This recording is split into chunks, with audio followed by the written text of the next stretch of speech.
বন্ধুরা, একবার ভাবুন তো, আপনি একটা অচেনা রাস্তা দিয়ে হেঁটে যাচ্ছেন। হঠাৎ আপনার পেছনে একটা অশুভ শক্তি ধাওয়া করে, তখন আপনার ভিতরের অনুভূতিটা কেমন হবে? অথবা আপনি একটা বদ্ধ রুমে বন্দি আছেন, হঠাৎ আপনার সামনে একটা অশরীরী খুব ভয়ঙ্কর দৃষ্টিতে আপনার দিকে তাকাচ্ছে, তখন আপনার ভিতরের অনুভূতিটা কেমন হবে? হ্যাঁ বন্ধুরা, আজকের ভিডিওটা এরকম কিছু সত্য কাহিনীর ওপর বানানো হয়েছে। এই মুভিগুলো এতটাই রিয়েলিস্টিক ও এতটাই ভয়ানক যে যেগুলো দেখলে আপনার শরীরের পশম দাঁড়িয়ে যাবে। তো চলুন বন্ধুরা, আর দেরি না করে ভিডিওটি শুরু করা যাক।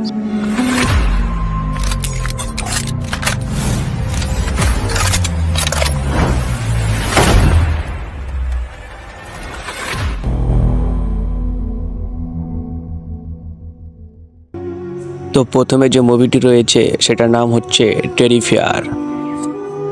টেরিফায়ার হলো একটি ভয়ঙ্কর স্লাশের হরর সিনেমা, যেখানে প্রধান ভিলেন হলো আর্ট দ্য ক্লাউন। সে একজন রহস্যময়, নীরব, অত্যন্ত নিষ্ঠুর হত্যাকারী, যে হ্যালোউইনের রাতে মানুষকে ভয়ঙ্করভাবে হত্যা শুরু করে। টেরিফায়ারের মুক্তি হয়েছিল 2016 সালে। পরিচালক ছিলেন ডেমাইন লিওন। রান টাইম প্রায় 1 ঘন্টা 25 মিনিট। মুভিটির আইএমডিবিটি রেটিং ছিল 5.5। 90,000-এর বেশি দর্শক রেটিং দিয়েছে। রোটেন টমেটো ছিল ক্রিটিক্স স্কোর 1630%, অডিয়েন্স স্কোর ছিল 52%। এর জনপ্রিয়তা ছিল আর্ট দ্য ক্লাউন এর ভয়ঙ্কর উপস্থিতি, প্রচুর গোর ও ব্রাকটেল কিল স্কিন, কম বাজেটে হলেও অসাধারণ প্র্যাকটিক্যাল ইফেক্টস হরর ভক্তদের মধ্যে কাল্ট স্ট্যাটাস পেয়েছে। মুভিতে থাকা ক্লাউনটি অর্থাৎ মেন ক্যারেক্টার খুব জোর মানুষের মতোই চলাফেরা করত। তাকে দেখতে সাধারণ মনে হলেও তার ভিতরে ছিল একটা ভয়ঙ্কর রূপ। তাকে জোকার ভেবে অনেকেই হাসাহাসি করত, কিন্তু তারপরে শুরু হতো তাদের ওপর ভয়ঙ্কর মৃত্যুদণ্ড। সে তার শিকারকে এতটাই নির্মমভাবে মারত যে তার মুখ পর্যন্ত চেনা যেত না।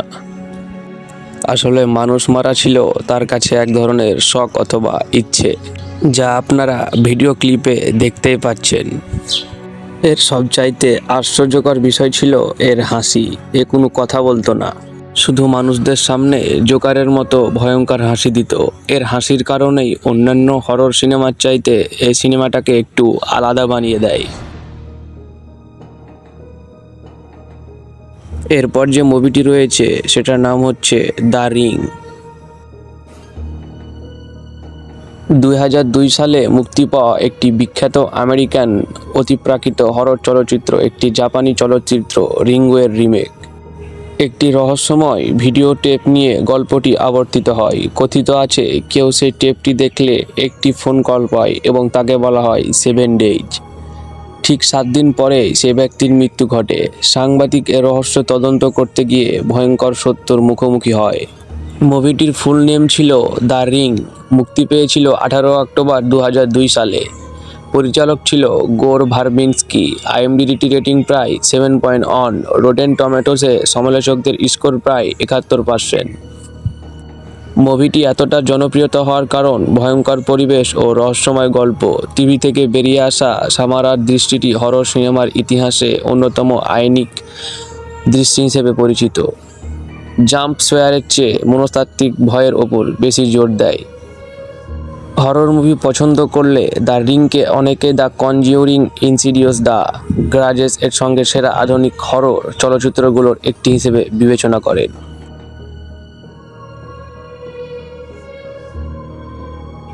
Number 3, the conjuring. ভয়ের জগতে এটি হলো আরেকটি ভয়ঙ্কর থ্রিলার মুভি।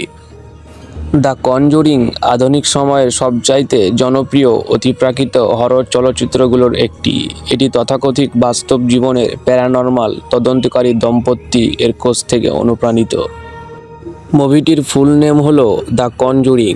মুক্তি 19 জুলাই 2013। পরিচালক জেমস ওয়ান। মুভিটির আইএমডিবিটি রেটিং প্রায় 7.5।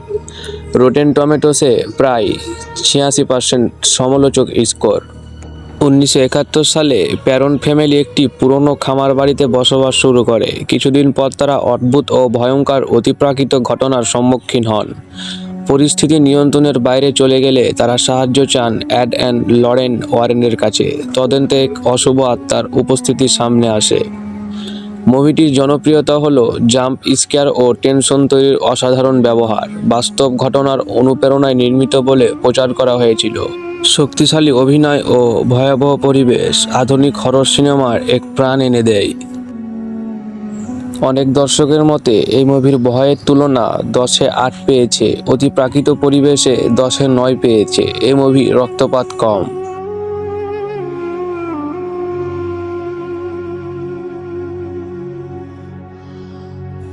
চার নম্বরে রয়েছে দ্য নান। ভয়ের জগতের আরও একটি হরর থ্রিলার মুভি। দ্য নান হলো কনজিউরিং ইউনিভার্সের অন্যতম জনপ্রিয় হরর সিনেমা। এটি মূলত ভয়ঙ্কর ডেমক ভালাককে কেন্দ্র করে তৈরি করে, যাকে প্রথম দেখা যায় কনজিউরিং 2-এ।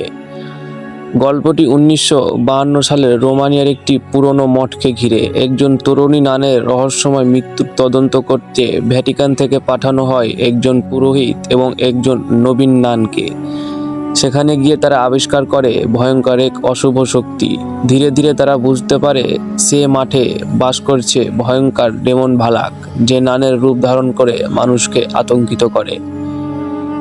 7 সেপ্টেম্বর 2018 সালে মুভিটি মুক্তি পায়। Director Corin Hardy, producer James Wan. Run time 1 ঘন্টা 36 মিনিট। IMDb রেটিং 5.4, প্রায় 1,95,000-এর বেশি দর্শক রেটিং দিয়েছে। রোটেন টমেটোতে ক্রিটিক্স স্কোর 24%, অডিয়েন্স স্কোর 35%। মজার বিষয় হলো সমালোচকদের কাছ থেকে কম রেটিং পেলেও সিনেমাটি বক্স অফিসে বিশাল সাফল্য পায়। ওয়ার্ল্ডওয়াইড গ্রস পায় $366 মিলিয়ন, বাজেট প্রায় $22 মিলিয়ন। ভাবুন তো, একটি পরিত্যক্ত মঠ, চারদিকে শুধু অন্ধকার, হঠাৎ দূরে দাঁড়িয়ে আছে একজন নান। আপনি তার দিকে তাকিয়ে আছেন, কিন্তু কয়েক সেকেন্ড পর বুঝলেন সে মানুষ নয়। তার চোখের ভেতরে লুকিয়ে আছে এমন কিছু যা শত শত বছর ধরে মৃত্যুর অপেক্ষায় ছিল।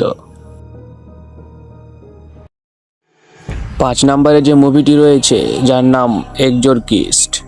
দ্য এক্সোরকিস্ট ইতিহাসের সবচাইতে বিখ্যাত ও প্রভাবশালী হরর চলচ্চিত্রগুলোর একটি। এটি একই নামের উপন্যাসের ওপর ভিত্তি করে নির্মিত এবং অনেকের মতে এটি সর্বকালের সেরা হরর মুভিগুলোর একটি। দ্য এক্সোরকিস্ট মুক্তি পেয়েছিল 26 ডিসেম্বর 1973 সালে। এর পরিচালক ছিলেন উইলিয়াম ফ্রেডকিন, লেখক উইলিয়াম পেটার ব্লাটি। মুভিটির IMDb রেটিং প্রায় 8.1, রোটেন টমেটোসে সমালোচকদের স্কোর প্রায় 78%। গল্পটি 12 বছর বয়সী মেয়ে রেগান ম্যাকনেলকে ঘিরে। হঠাৎ তার আচরণ অস্বাভাবিক ও ভয়ঙ্কর হয়ে ওঠে। চিকিৎসকরা কারণ খুঁজে না পাওয়ায় তার মা সাহায্য চান একজন পুরোহিতের কাছে। এরপর শুরু হয় এক ভয়াবহ এক্সোরসিজম, অশুভ আত্মা তাড়ানোর ধর্মীয় আচার। মুভিটি বিখ্যাত হওয়ার কারণ হলো মুক্তির সময় দর্শকদের মধ্যে ব্যাপক আতঙ্ক সৃষ্টি করেছিল। হরর চলচ্চিত্রের ইতিহাসে নতুন মানদণ্ড স্থাপন করেছিল। এটি প্রথম হরর চলচ্চিত্র যা একাডেমি অ্যাওয়ার্ডস-এর বেস্ট পিকচার বিভাগে মনোনয়ন পেয়েছিল। এর অনেক দৃশ্য আজও হরর সিনেমার ক্লাসিক হিসেবে বিবেচিত হয়। যদি 10-এর মধ্যে ভয় বিচার করা হয়, অনেক হরর ভক্ত 10-এ 8 থেকে 9 পর্যন্ত রেটিং দিয়ে থাকেন। তবে এটি মূলত রক্তপাতের চেয়েও মনস্তাত্ত্বিক ও ধর্মীয় ভয়ের ওপর বেশি নির্ভরশীল। অনেক সমালোচক আজও দ্য এক্সোরকিস্টকে সর্বকালের সবচাইতে ভয়ঙ্কর চরিত্রগুলোর একটি বলে মনে করেন। তো এখন আমরা জানিয়ে দেব যে এই মুভিগুলো তোমরা কোথা থেকে দেখবে অথবা কোথা থেকে ডাউনলোড করবে। তো এই মুভিগুলো তোমরা এই অ্যাপসের মাধ্যমে দেখবে।